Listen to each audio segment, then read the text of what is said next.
اعوذ باللہ من الشیطان الرجیم بسم اللہ الرحمن الرحیم دزارہ چینل کے معزز ناظرین السلام علیکم ورحمۃ اللہ وبرکاتہ۔ آج ہم تختی نمبر 24 ادغام یرملون کے بارے میں پڑھیں گے۔ تنوین یا نون ساکن کا قاعدہ نمبر 4۔ 3 قاعدے آپ پڑھ چکے ہیں، یہ چوتھا اور آخری قاعدہ ہے۔ حروف ادغام 6 ہیں: یا، را، میم، لام، واو، نون، جن کا مجموعہ یرملون ہے، یعنی جب ان سب کو ایک جگہ ہم جمع کر دیتے ہیں تو یرملون ایک لفظ بن جاتا ہے۔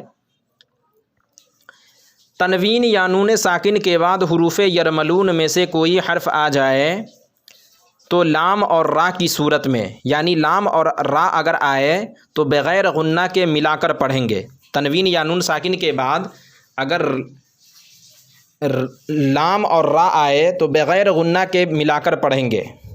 اس کو ادغام بلا غنہ اور ادغام تام بھی کہا جاتا ہے، یعنی بغیر غنہ کے ادغام۔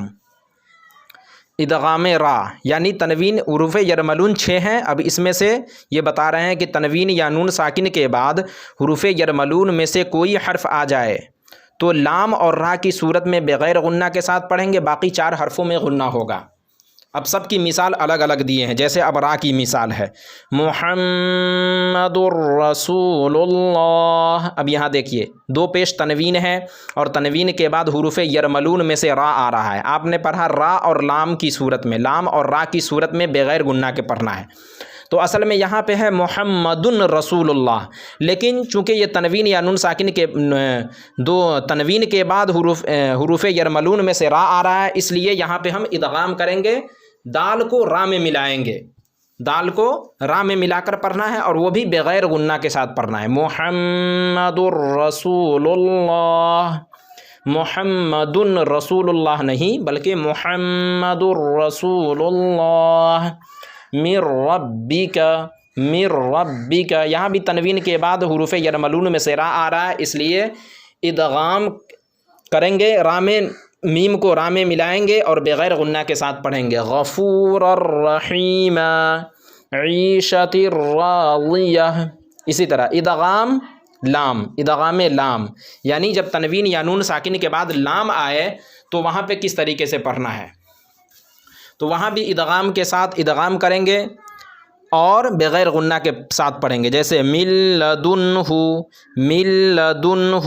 یہاں دیکھیے نون ساکن ہے اور نون ساکن کے بعد لام ہے، یرملون میں سے ہے، تو اب ہم کو من لدنہ، اس میم کو لام میں ملانا ہے۔ اس طریقے سے اصل میں یہ ہے من لدنہ، لیکن من لدنہ ہم کو نہیں پڑھنا ہے بلکہ قاعدے کے مطابق من لدنہ کل لہ یکن لہ رزقا لکم اف لکم من لبن، من لبن، یہ لام کی مثال ہو گئی۔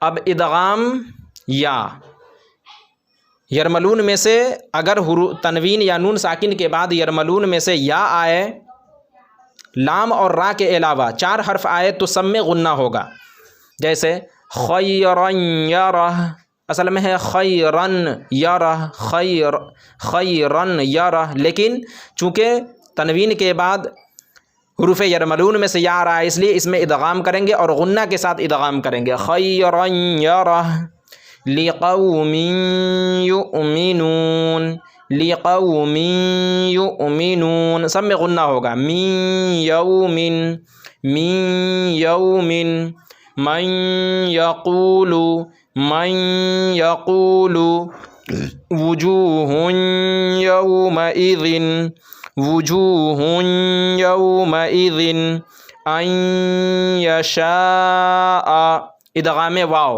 الہا واحدا، رحیم ودود، ان وہبت من ورائہم جنات وعیون، من وعد، ادغام میم، میم میں ادغام، رسول من اللہ، رسول من اللہ، صراطا مستقیما، رحیق مختوم، من مثلہ ادغام نون من نبی نورا نہدی عاملۃ ناصبہ لمن نرید فمن نکث یومئذ ناظرہ